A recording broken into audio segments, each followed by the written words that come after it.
ભુજ કારોબારી સમિતિની ચૂંટણી 2025નું આયોજન। ભુજ બાર એસોસિએશન ચૂંટણી નિમિત્તે મતદાનનું આયોજન કરવામાં આવ્યું। Story report by Karan Vaghela, Bhuj. Maganbhai Raje Gadhvi, advocate Bhuj Kutch. આપ પહેલાં તો આપને સૌપ્રથમ મીડિયાનું આભારી માનું કે આપ અહીંયા આવ્યા છો, એટલે આપનો મીડિયાનો આભાર।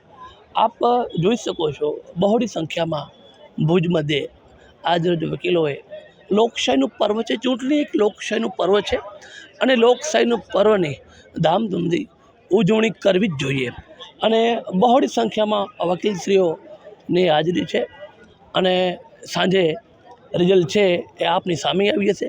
આપ ફરીથી આવજો, પધારજો અને ત્યારે અમે વિશેષ ઇન્ટરવ્યૂ અમે અમારો આપશું। આજે સવારના 9 વાગ્યાથી બહુ શાંતિપૂર્ણ રીતે મતદાન થઈ રહ્યું છે। લોકો ઉત્સાહભેર મતદાનમાં ભાગ લઈ રહ્યા છે। અત્યાર સુધીમાં 100થી વધુ લોકો પોતાના મતદાનના હકનો અધિકારનો ઉપયોગ કરી ચૂક્યા છે અને શાંતિપૂર્ણ માહોલમાં ત્રણેય પેનલો જે છે એ પોતપોતાના એજન્ડા સાથે જે મતદારો સમક્ષ ગયા હતા એ એજન્ડાને ધ્યાનમાં રાખી અને મતદારો મતદાન કરી રહ્યા છે અને આજના જોઈએ છે તો 700ની આજુબાજુનું મતદાન થવાની પૂરેપૂરી સંભાવના છે અને બહુ શાંતિપૂર્ણ માહોલમાં અને હસી મજાકના વાતાવરણમાં મતદાન થઈ રહ્યું છે। ના કારણ કે 3 પેનલો છે એટલે ઠંડી છે પણ મતદાન કરવામાં એટલી અસર નહીં કરે, કારણ કે ત્રણેય પેનલો પોતપોતાના જે કમિટેડ મતો છે એને પોતાની મેળે લઈ ફોન કરી બોલાવી ગાડીથી બોલાવીને મતદાન કરાવશે, એટલે 700ની આજુબાજુ મતદાન થશે। ઠંડી એમાં કાંઈ ખાસ ભૂમિકા ભજવશે નહીં। સાહેબ, મેં જે મારો મેનિફેસ્ટો બહાર પાડ્યો છે એમાં સૌથી પહેલો અમારો એજન્ડા છે કે જ્યુડિશરી સાથે સતત સંવાદ, કે જ્યુડિશરી વચ્ચેનો જે ગેપ છે એ ગેપને કેમ આપણે ઓછો કરો ને બાર અને બેન્ચ સાથે મળીને કેમ સારું કામ કરી શકે એના ઉપર અમારું મેઇન ફોકસ રહેશે। ત્યાર પછી અમારા નવા કોર્ટ બિલ્ડિંગનું બાંધકામ શરૂ થવાનું છે, તો એમાં વકીલો માટે અલાયદી ચેમ્બર બને, જેમ હાઈકોર્ટમાં અને બીજી જે મેટ્રો કોર્ટોમાં જે વકીલોને ચેમ્બરો આપવામાં આવી છે એવી ચેમ્બરની વ્યવસ્થા ત્યાં નવા કોર્ટ બિલ્ડિંગમાં વકીલો માટે થાય, એ પણ એક અમારો મહત્ત્વના એજન્ડા પૈકીનું એક છે। ત્યાં જે નવા કોર્ટ બિલ્ડિંગ છે ત્યાં વકીલો માટે જે છે એ પાર્કિંગની અલાયદી વ્યવસ્થા થાય, એ પણ અમારો એજન્ડા છે। એના માટે પણ અમે જે છે એ રજૂઆતો કરી રહ્યા છીએ અને એમાં અમને 100% સફળતા મળશે।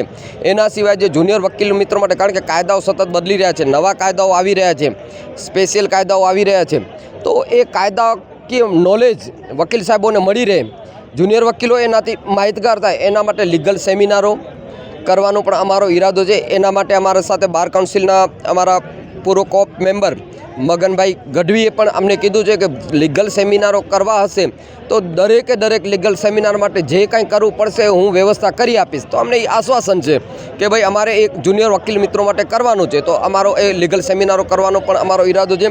મેડિકલ પોલિસી અને અમારી આવાસ યોજનાનો જે અમે મેનિફેસ્ટોમાં જાહેરાત કરી છે એના ઉપર સૌથી પહેલાં કામ અમે શરૂ કરશું। અને બીજી જે સિટિંગ કોર્ટો છે, જેમ કે લેબર કોર્ટ સિટિંગ છે, કન્ઝ્યુમર કોર્ટમાં અત્યારે જે છે એ કોરમ પૂરું નથી, તો એ બાબતે પણ અમારે રજૂઆતો કરવાની છે અને એ રજૂઆતો અમે કરશું અને એનો ચોક્કસપણે અમે નિવેડો લાવશું। સૌપ્રથમ તો હું આપના માધ્યમથી ને આપનો જ હું આભાર વ્યક્ત કરીશ કે આપે અમને આ મોકો આપ્યો, આપના માધ્યમ દ્વારા અમારા 2 શબ્દ અમારા વકીલો, અમારા પરિવાર વચ્ચે પહોંચાડવાનો। હું એટલો જ કહીશ કે ભાઈ એક ઇલેક્શન છે એ એક લોકશાહીનો પર્વ છે। એ લોકશાહીના પર્વમાં જે ઉમેદવાર યોગ્ય હોય અને જેનામાં સક્ષમતા દેખાય એને વોટ આપવો જોઈએ।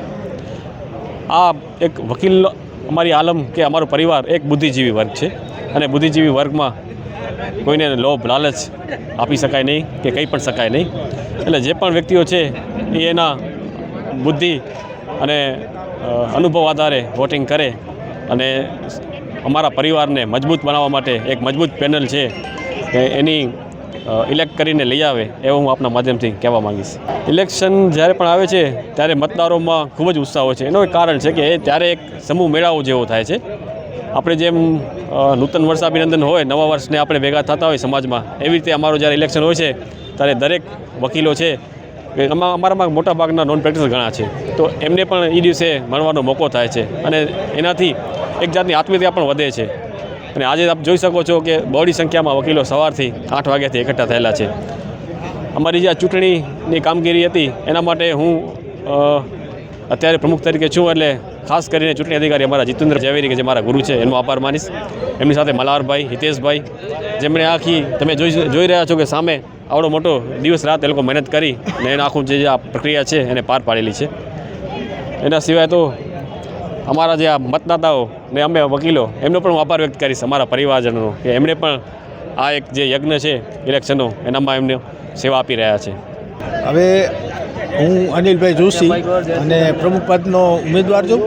આજે 2025ની કારોબારી માટે જે મતદાન થઈ રહ્યું છે, ઠંડીના કારણે અત્યારે થોડુંક સુસુત લાગે છે, પણ 11 વાગ્યાના સમયમાં મતદાન પૂર્ણ જોશમાં હશે અને આજની તારીખમાં આ મતદાન મારા અનુમાન મુજબ 90% જેવું થશે. અને આ મતદાન જેથી સવારના 9થી બપોરના 3 વાગ્યા સુધીનું છે. 3 વાગ્યા પછી અડધો કલાકનું રેસ્ટ રહેશે. ત્યારબાદ 3:30થી મતદાન ગણતરીની શરૂઆત થશે અને મારા અનુમાન મુજબ રાતના 8, 8:30 વાગ્યા સુધી આનો નિર્ણય આવી જશે, પરિણામ આવી જશે.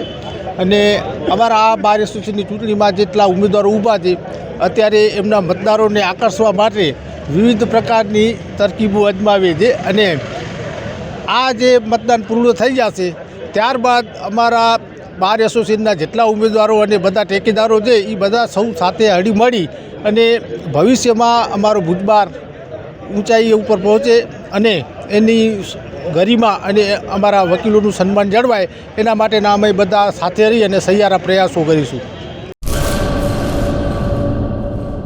કચ્છની પ્રજાનું માનીતું અને કચ્છની પ્રજાના સાથ સહકાર અને પ્રેમથી સાકાર થયેલું એલબી મોલ એટલે કે લુગડા બજાર ફેમિલી શોરૂમ. અમારું address Bhuj branch, Anam ring road, Bhuj, Kutch. Mobile number 8980413537. Mandvi branch, Nandanvan society, Mandvi, Bhuj highway, market યાર્ડની બાજુમાં, માંડવી, કચ્છ. Mobile number 6353695514. નોંધ: રવિવારે આખો દિવસ શોરૂમ ખુલ્લો રહેશે.